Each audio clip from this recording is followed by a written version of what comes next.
Buried in the heart of Los Angeles, Hollywood Forever Cemetery is more than just a final resting place.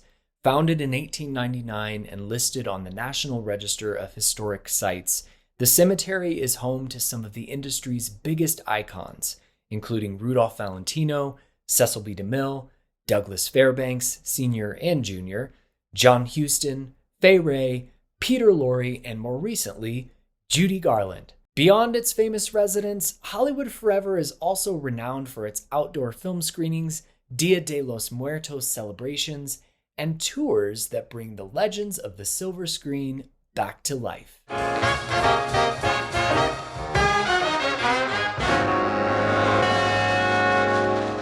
Welcome to Classic Movie Club. I'm your host, Chad Knurk, the digital editor of Film Review.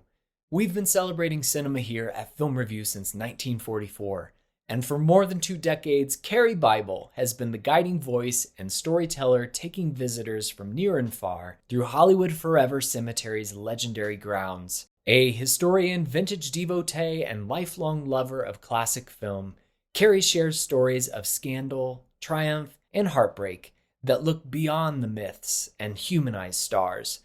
Her passion for honoring the pioneers of cinema has led to appearances on Turner Classic Movies, PBS, CNN, History Channel, the Travel Channel, and more. Karie also regularly invites viewers into Hollywood Kitchen, her blog and cooking show where she makes vintage recipes from the stars of Hollywood's golden age while delving into film history. Along her journey, Karie also found an unlikely partner in Close Up, a black cat who first appeared on Cecil B. DeMille's Tombstone, hence the name. Together, the well-known Angelenos embody the charm, mystery, and magic of Hollywood Forever. So you were born on Halloween. You grew up next to a cemetery. One of your early classic film experiences was with Bela Lugosi's Dracula. That's true. It feels very fortuitous, your career. My whole life you can't make up. It's sometimes so absurd, but it's true. You've served as the official tour guide for Hollywood Forever Cemetery since 2002. How did you initially get involved, and what does your role look like today? Well, when I first moved here, I saw the cemetery and fell in love with this. This is like 2000, basically. And just fell in love with the cemetery and walked around and thought, this place is just magical. I wonder if they have a tour because I want to take it. Yeah. I asked around, they didn't have one. And I thought, maybe that could be me. My mom and dad are very into history. So I grew up going to all sorts of forts and battlefields and stuff. So I saw plenty of tour guides, and I kind of got a taste of what it was like to be transported back in time by a really good tour guide. And I thought, you know what, I'd love to do that. So I met with a historian who's been my mentor to this day, and also with the owner of the cemetery. And then he gave me the kind of the green light, and I've been there now 23 years. Good Lord, that's a long time. But there are other people who do it, by the way. I'm not the only one. I'm just kind of the in-house, and I guess the one who's been there a while. But what does it look like today? Well, I mean, I basically, I'm not like a payroll staff employee there or anything. I just kind of do my tour, and I just love the residents there. I love sharing their lives, sharing their stories.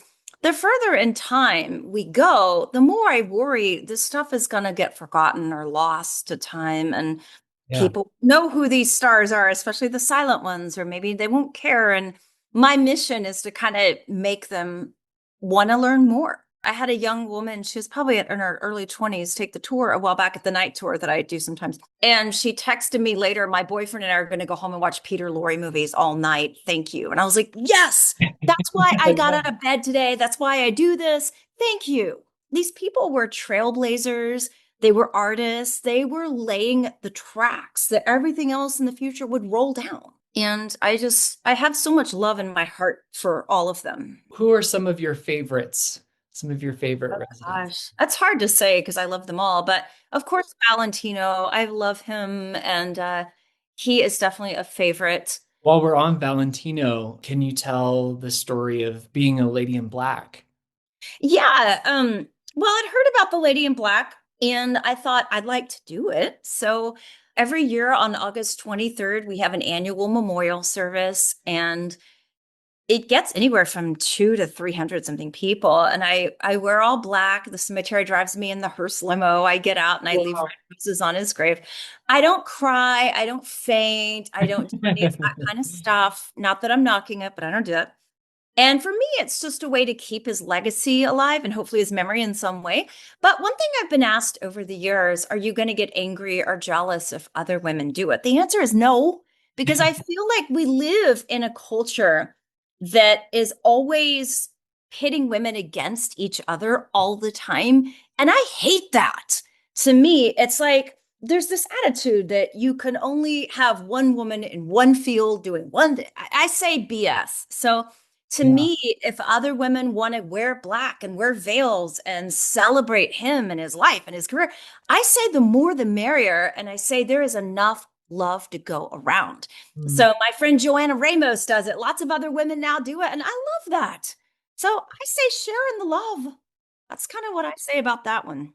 Yeah, absolutely. Because I mean, we saw that definitely in the classic studio era, studios trying to pit female stars against one another to create Yeah. publicity. I'm not the person to do this probably, but I wish someone would write a book about the history of female rivalry in Hollywood because it was so blatant. Like there was an actress that is at Hollywood forever. Her name was Peggy Shannon, and Paramount billed her as Clara Bow's redheaded rival. Oh Because I God. think, and they did this unabashedly, and it was done to men too, but I think more often to women. The idea was okay, if you ask for more money or make too many demands or get too out of line, you need to know that there's someone that looks like you, that can act like you, that is waiting in the wings to take over for you. Yeah. And there was Mary Castle, who was pitted to be the next Rita Hayworth. There was, a lot of different blondes that were built up to be the next Marilyn Monroe. I mean, I think that's something almost every one of these studios did. Mm. And even Elizabeth Scott, she was even called the threat because she was supposed to be a threat to Lauren Bacall. So, I mean, what way is it to go through your life knowing there's an Eve Harrington peering over your shoulder every second? I Right, mean, right. but that's the way it was. And I'm not the person to do it, but I really want somebody somewhere to write that book because I want to read that book. Yeah, I want to read that book too. Absolutely. Yeah. Someone that's new to Hollywood Forever, Judy Garland is a recent addition. What's the backstory there? Well, I had heard we were going to get her for a long time, and I'd get all excited and then it would fall through. And so I quit getting excited. I was like, for ages, I'm like, oh, please, I'll believe it when I see it. Because I'd hear, oh, it's happening. And it's not going to happen. So I just kind of had this, okay, whatever, Well, January of 2017, I'll never forget how weird this was. I was in Big Bear at a cabin in the snow, and I walk in from like a hike and my phone starts going off and I pick it up and this guy texted me, "Hi, I work for American Airlines. I'm putting Judy Garland's casket on a plane." And I was like, Oh my gosh. "Who are you? How did you find me? What is this? This is weird, even by my standards." I called the cemetery and I got no response. And I thought, okay, something is up. I don't know what it is, but something's up.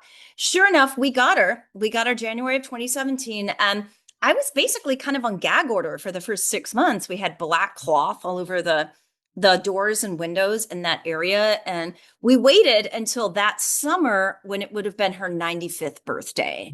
And on that day, we had a private event in that room where she's at.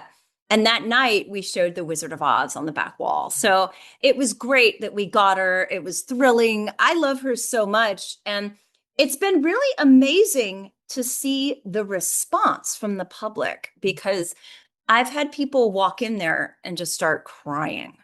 I've had people walk in there and just start singing at the absolute top of their lungs. So to kind of see that reaction from people is really beautiful. Yeah, and obviously you get a lot of visitors. It's a tradition for people to maybe leave mementos or tokens behind.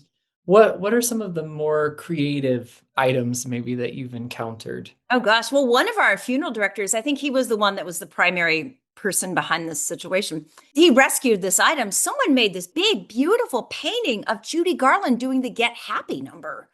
And it was gorgeous and it was really big and it was in there for a while. And then one of the funeral directors, again, probably the guy who handled the case, he thought, you know what? Even in LA, there is dew, there is humidity, even indoors. And he Mm. thought something's going to happen to this painting. We can't have that. So he took it into the office and kind of rescued the painting. I think he has it now. So yeah, and when it was her 100th birthday back in 2022, we did a whole Judy Garland at 100 series of plaques all over the cemetery because we figured out there's tons of connections, like people that knew her socially, people Sure. who worked Yeah. with her. Reunited with Mickey Rooney. Yeah, we had all these plaques and we noted like how they knew Judy, what movies they made with Judy. And then I went to the crafting store and found this cool rainbow ribbon because it's Pride Month too. So I was kind of handing out rainbow ribbons to tie on the plaques. And I did kind of a 6 degrees of Judy themed tour. And it was really cool. So yeah, Love that. That's awesome. I love her so much. I do too. Now, I know one thing, speaking of leaving things behind, is you have a pet peeve for lipstick and limestone, right? Can you share the importance about not kissing? Yeah, here's the thing. Lipstick has very, very strong color pigments, and they are not easy to get out. In fact, they can permanently stain marble. And so I get the enthusiasm, like I get it big time. But when people do that, the lipstick leaves all sorts of stains. And I can show you several examples where that's kind of become a permanent thing now on these graves, is the stains. In Paris, Oscar Wilde's grave was kissed so much they had to cover it in a glass box. But then the last time I was in Paris, the glass box got covered in lipstick. So Oh my I don't God. know that they can win in that situation. Right, right. Hollywood Forever is more than just a cemetery. It really is a museum, and it's also a cultural event center as well, right? Yeah, it's interesting some of the questions people ask on the tour. Like this just happened again this past week. A lady was on the tour, and one of the questions I come across almost every week is I guess you have to be a movie star or a rock star to be buried here, right? You have to be filthy rich and mega famous. And I'm like, no. I mean, that is what winds up on the tour, but that doesn't mean that's all you have to be. And one lady honestly didn't know that. She's like, I didn't know that. And I go, well, statistically, 99% of our people are not movie stars or rock stars or filthy rich. Like if somebody wanted to be cremated and scattered in our rose garden, that would be a very economical and affordable option for them. If somebody wants a giant mausoleum like in the center of the pond, that's something we can Yeah, have right, a right. conversation about. So, I mean, we deal with every economic spectrum, everybody from every culture, every religion. I've seen them do on the periphery. I just see stuff as I'm doing tours, but done mariachi funerals. We've done Buddhist funerals. We did a New Orleans jazz funeral. I mean, you name it, we do it. So we do serve everybody, and that's something a lot of people don't really realize. How did the idea for Hollywood Kitchen come to you? Well, I've collected movie star recipes for a long time just for fun. And I'd been meaning to do something with them, like some kind of YouTube show or something. And I'd been brainstorming, and then lockdown hit. And I lived by myself in a little place. And I just thought, okay, I've got to stay sane. And that is not going to be easy. And well, I could either shelve that project for now, or I can just do it in the crudest way, doing it over Zoom or whatever. And that's actually what I did. And I'm glad I did because quite a number of film historians, I can't even believe the people I've been able to get. A lot of them said, you know what? You caught me at a good time. I have nothing else to do and nowhere to go. Sweetheart, Hi, no. close up. What's that? He's got to make an appearance. But no, I started the project and I was able to get a lot of people that were normally not available to someone like me doing something like what I do because they were too busy. So it kind of worked out really well. And I'm having so much fun. I'm not the first person to do this, but I mean, there's Jenny Hamilton of Silver Screen Suppers in England. She's like the original gangster of celebrity recipes. There's Samantha Richardson, there's Fritzy Crepe. There's a lot of people who've done them way before me. I've just kind of done my own little version.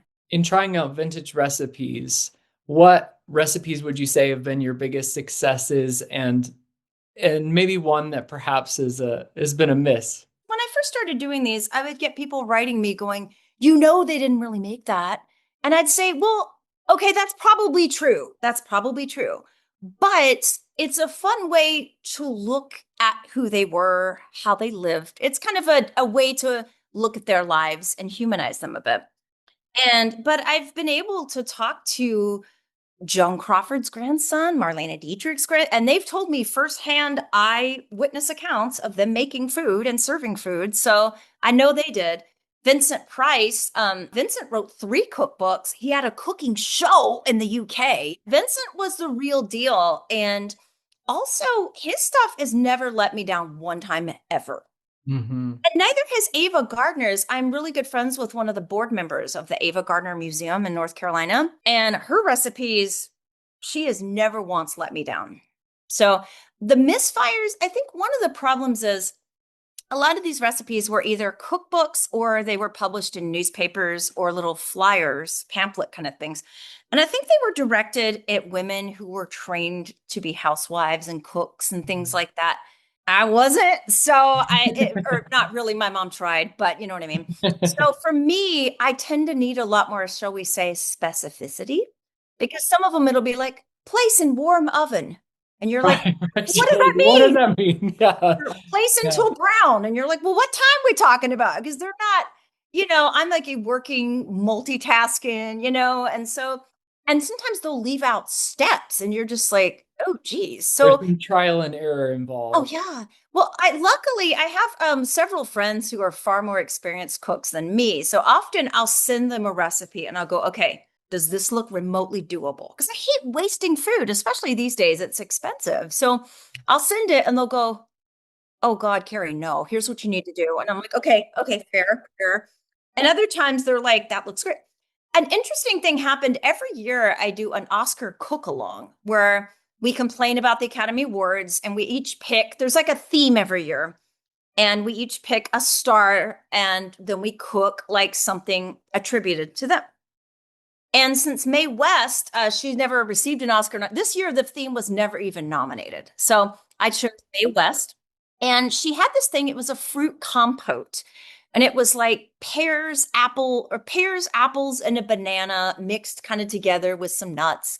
And it looked kind of yellow and lumpy, and everything kind of turned brown and quickly, even if I put lemon juice on it. And I thought, okay, all right. But I didn't want to totally waste it.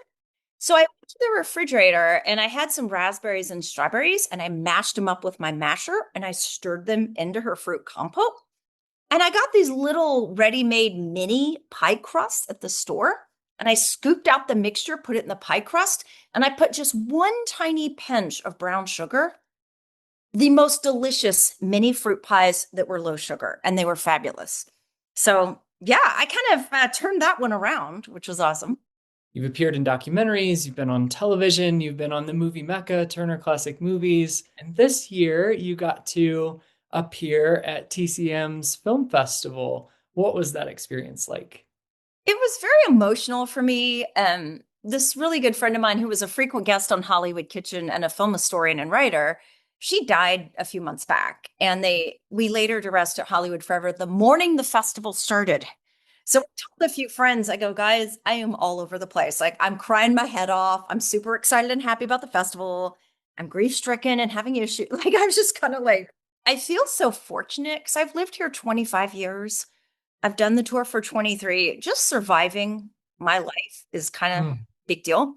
And when I walked out on the stage at Club TCM, I saw so many of my friends in the audience and I almost lost it. I was sitting there like, don't cry, Bible, don't cry. Please don't cry in front of everybody. So, but I did this moment of, I just want to thank all of you for being here and for TCM for doing this. And, but it was emotional. It was just, oh my God, it was emotional. But it was a huge honor. And I love the channels so much. And they have been there for me during some very dark nights of the soul. So I'm so grateful that we live in a world where they exist and that Yeah. so many fellow classic film fans who love these movies and love these stars as much as we do. So it was exciting. It was really, really fun. I'm just so grateful. Thinking back on your 25 years as an Angeleno and classic film fan, what are the moments for you that really stick out or you have to pinch yourself moments? Well, I feel lucky to live here just because you can see classic films on a big screen almost all the time here. Last fall alone, I can't even believe this happened. In like a 2 week time frame, I got to see Rita Moreno in person and Sophia Loren in person at the Motion Picture Academy on Fairfax and Wilshire. And Sophia, that was just everybody in the room. You could just feel this, like, I wouldn't call it tension, but like excitement. And they showed two women, the film she won her Oscar for, and she stayed throughout the whole movie and watched it. And then at the end, she got up and stood up and just immediate standing ovation. And it's one of those moments where every hair on your body stands up. You feel like you're going to cry and you're like, I can't believe this is my life. And then she started to leave the theater. No one mobbed her for an autograph. It was like the Red Sea, like the audience just parted while the goddess left the theater. It was just one of those moments that was like, oh my God, I cannot believe that. In 2008, I had a godmother who I miss every day. Her name was Granny Joyce, and she had a whole room of Gone with the Wind memorabilia in her house. And she is the one who got me into Bette Davis. And she was one of the only people in my world that loved classic Hollywood like I did and loved old things. And she was very special to me. And in 2008, Olivia de Havilland came to LACMA back when they had the Bing Theater, and they presented The Heiress, and Olivia de Havilland was there. Wow. It was a standing ovation. I was in tears, and I ran out to the parking lot at the end of the night and called Granny Joyce to like report that I had just seen Olivia de Havilland. So pretty amazing. That's awesome. Yeah. I just love these stars. I love this history. I just feel so lucky to live here and so grateful for what I've gotten to see and do. And I don't know, you think about death a lot when you're in a cemetery. It's kind of an occupational hazard. And just all the time, I just think like, I'm just so grateful to be here, to be alive. If it all ends tomorrow, I've still had one heck of a life. Beyond Hollywood Forever and Hollywood Kitchen, you can also find Karie introducing film screenings around LA and on the commentary track of films like the 1938 Hedy Lamarr film Algiers, available now from Film Masters. That's our show. We hope you enjoyed the journey. If you like what we do, please consider becoming a member of Classic Movie Club. Your support helps us produce a new episode each month and continue the legacy of film review. Don't forget to subscribe, like, review, and share the podcast with all your film friends. My thanks again to Karie Bible. You can find more details about Hollywood Kitchen and Karie's Hollywood Forever Cemetery tours in our show notes. We invite you back next month for another adventure, but until then, here's looking at you, kid.